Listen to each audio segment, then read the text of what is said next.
Hello children, कैसे हैं? तो बच्चे, अभी नवरात्र का समय चल रहा है, तो माँ दुर्गा आपके कार्यों में सफलता प्रदान करें। तो बच्चे, पिछले वीडियो में हमने सिंपल प्रेजेंट की चर्चा विस्तार से की थी। अब हम प्रेजेंट कंटिन्यूअस टेंस की चर्चा करने जा रहे हैं। प्रेजेंट कंटिन्यूअस को हम प्रेजेंट इम्परफेक्ट भी कहते हैं अथवा प्रेजेंट प्रोग्रेसिव भी कहते हैं। तो आइए हम इसकी चर्चा करें।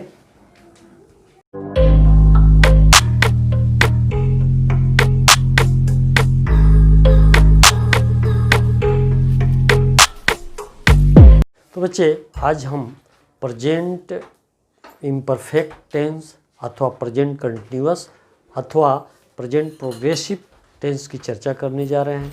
तो ये मतलब कंटिन्यूअस का अर्थ होता है कि जो जारी है, और प्रोग्रेसिव का अर्थ भी होता है कि विकास में है, यानी चल रहा है। और इम्परफेक्ट जो कार्य चल रहा है, पूर्ण नहीं हुआ है। तो आइए हम इसी की चर्चा करते हैं। यानी पहले टेंस वास्तव में फॉर्म ऑफ वर्ब है, वर्ब का रूप है। तो वर्ब के रूप की चर्चा कर ले हम। देख लीजिए, यदि आपके पास ऐसा रहे, यानी इसका मेन जो टॉपिक है, इसका मेन पहचान है subject plus is, am, are plus भी4। यदि सब्जेक्ट के बाद यानी इज एम आर के बाद भी4 लगा हो, तो पहचान लीजिए, जान लीजिए कि वह सिर्फ और सिर्फ क्या हो सकता है, तो प्रेजेंट कंटिन्यूअस टेंस होगा। यही है बैनर, यही पहचानने की तरीका है, और ये समझने की ज़रूरत है। तो यही बैनर है। यदि इनमें से कोई एक रहे और भी4 रहे, तो जान लीजिए कि आप वह किस टेंस में होगा, प्रेजेंट कंटिन्यूअस टेंस में होगा। आइए इनको अलग अलग करके देखते हैं। तो देखिए, आई के साथ मिला करके देखते हैं। तो एम रहेगा, एम के बाद यदि भी4 है तो जान लीजिए कि प्रेजेंट कंटिन्यूअस है, पहचान इसकी है। फिर वी के साथ आर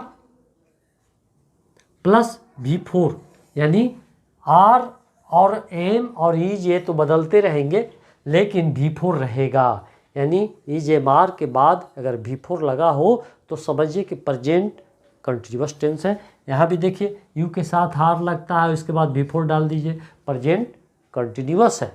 फिर ही के बाद इज लगता है, आप जानते ही हैं, और उसके बाद भी4 डालिए, प्रेजेंट कंटिन्यूअस का निर्माण होगा। सी के बाद भी इज और भी4 डालिए, प्रेजेंट कंटिन्यूअस का निर्माण होगा। ईट के बाद भी इज लगता है, उसके बाद भी4 डालिए, तो प्रेजेंट कंटिन्यूअस। चूँकि आप जानते हैं कि is am are present tense का ही द्योतक है, और उसके बाद भी4 लगाइए तो प्रेजेंट कंटिन्यूअस, यानी जो चल रहा है, जारी है। फिर दे के बाद आर लगता है, उसके बाद भी4 डालिए, तो प्रेजेंट कंटिन्यूअस का निर्माण हो जाएगा। महेश किसी व्यक्ति का नाम अगर हो तो उसके बाद इज लगेगा ही, और इज के बाद भी4 डालिए, प्रेजेंट कंटिन्यूअस का निर्माण होगा। फिर इसी तरह से आप देख लीजिए, जैसे कि वाक्य का निर्माण हुआ, I am reading, we are reading, you are reading, he is reading, she is reading, it is reading, they are reading, Mahesh is reading. अब देखिए, तो एम और रीडिंग मिल करके ये वर्ब का जो रूप है, ये क्या बता रहा है, ये प्रेजेंट कंटिन्यूअस, यानी मैं पढ़ रहा हूँ, यानी पढ़ने का काम हमारा जारी है। फिर इधर क्या है, हम लोग पढ़ रहे हैं, you are reading, he is reading. तो ये सारे जो फॉर्म हैं, आप फॉर्म देख रहे हैं, बैनर, ये क्या है, ये बैनर क्या है, इसको हम इस बैनर को अगर देखेंगे, इज एम आर के बाद अगर वर्ब का चौथा रूप रहेगा तो प्रेजेंट कंटिन्यूअस होगा। देखिए, are reading, is reading, is reading, ये सब देख रहे हैं आप, ये सब प्रेजेंट कंटिन्यूअस का निशानी है। उसी तरह से अगर प्लूरल नाउन सब्जेक्ट के रूप में रहे तो उसके बाद तो आर लगेगा ही, और B4 लगा दीजिए, प्रेजेंट कंटिन्यूअस का निर्माण हो जाएगा। तो बच्चे इसी तरह से इसके आधार पर द गर्ल्स आर रीडिंग, तो आप जान गए कि प्रेजेंट कंटिन्यूअस टेंस का पहचान हम कैसे कर सकते हैं। तो अगर यानी वर्ब इस रूप में रहे इज, एम, आर, ये तो प्रेजेंट टेंस है ही, और उसके बाद वर्ब का चौथा रूप रहे तो पक्का है कि वो प्रेजेंट कंटिन्यूअस में है। आइए हम अब इसके कहाँ कहाँ प्रयोग होते हैं इसकी चर्चा करते हैं। तो आइए बच्चे इसको आप नोट कर लीजिए।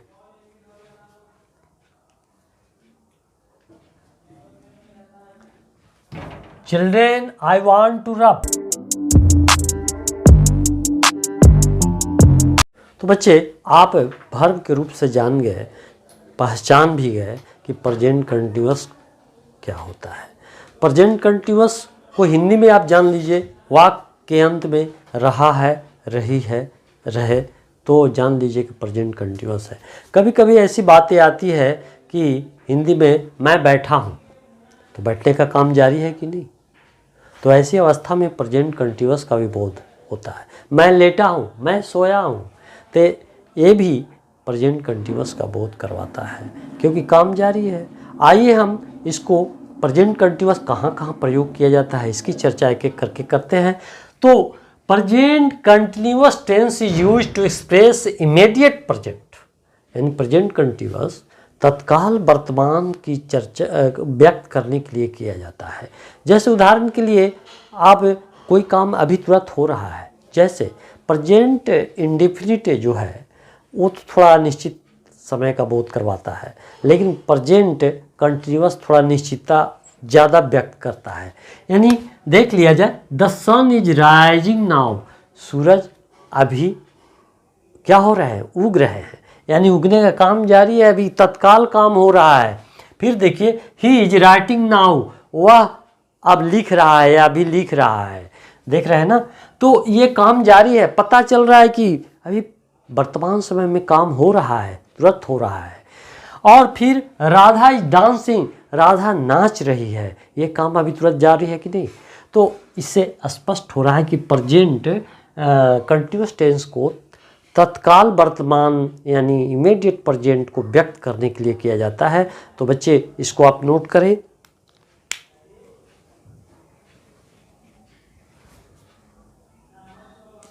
Children I want to run.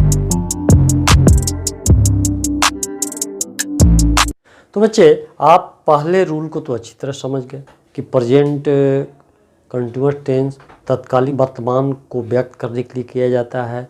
अब सेकंड रूल को देखते हैं। तो सेकंड रूल क्या है, तो present continuous is expressed, present continuous is used to express future plan और प्रोग्राम, यानी प्रेजेंट कंटिन्यूअस का प्रयोग भविष्य में जो योजना है या कार्यक्रम है उसको व्यक्त करने के लिए किया जाता है। तो इसको हम देखते हैं, उदाहरण से देखते हैं। Ram is leaving for Delhi tomorrow, Ram Delhi के लिए रवाना होगा, कल रवाना होगा। इसका मतलब भाव तो ये है, लेकिन यहाँ देखिए तो रूप क्या बता रहा है, इज लिविंग। ये इज लिविंग से पता चलता है इज और V4 है, तो ये प्रेजेंट कंटिन्यूअस का रूप है। वर्ब फॉर्म देखें तो प्रेजेंट कंटिन्यूअस है, लेकिन इसका अर्थ क्या व्यक्त कर रहा है कि आने वाला जो कल है उसमें वो दिल्ली के लिए जाएगा, है ना।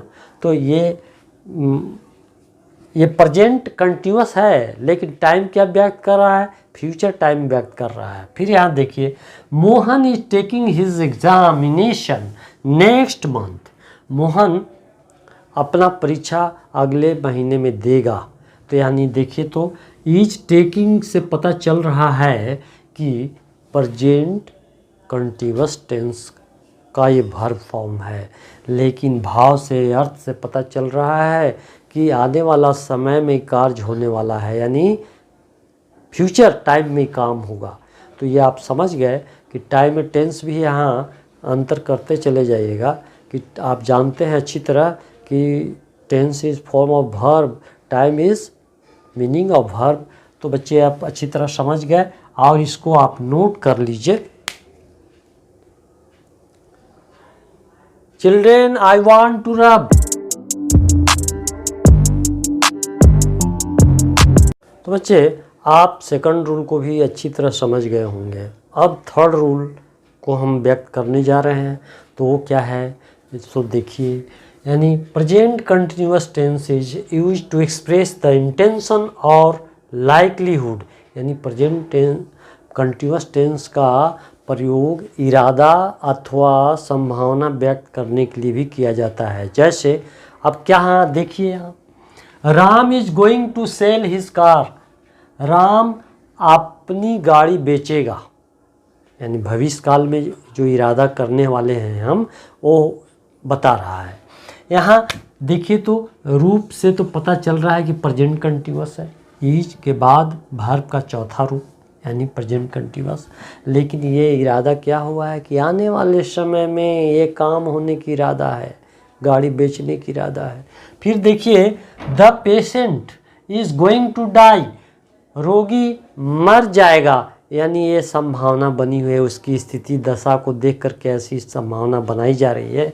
अब देखिए तो ये क्या हो रहा है, इज और V4 है यहाँ पर, और ये प्रेजेंट कंटिन्यूअस रूप का प्रतीत करवा रहा है। यानी वर्ब का रूप प्रेजेंट कंटिन्यूअस। लेकिन इससे अर्थ क्या व्यक्त हो रहा है कि आने वाले समय में ये काम होने वाला है। रोगी अभी नहीं मर रहा है, नहीं मरता है, लेकिन आने वाले समय में से संभावना है कि ऐसा हो जाए। और गाड़ी अभी बेचा नहीं गया है और वो आने वाले समय में बिकने की संभावना है। तो ये संभावना का इरादा है, पक्का इरादा है। तो ऐसे को हम कहते हैं कि ये इरादा व्यक्त करने के लिए भी इसका प्रयोग किया जाता है। तो बच्चे आप अच्छी तरह समझ गए होंगे। अगर नहीं समझे हैं तो कमेंट बॉक्स में जाकर पूछिए, और अगर नए हैं तो सब्सक्राइब करना ना भूलें, क्योंकि नोटिफिकेशन के लिए बहुत ज़रूरी है। तो धन्यवाद बच्चे।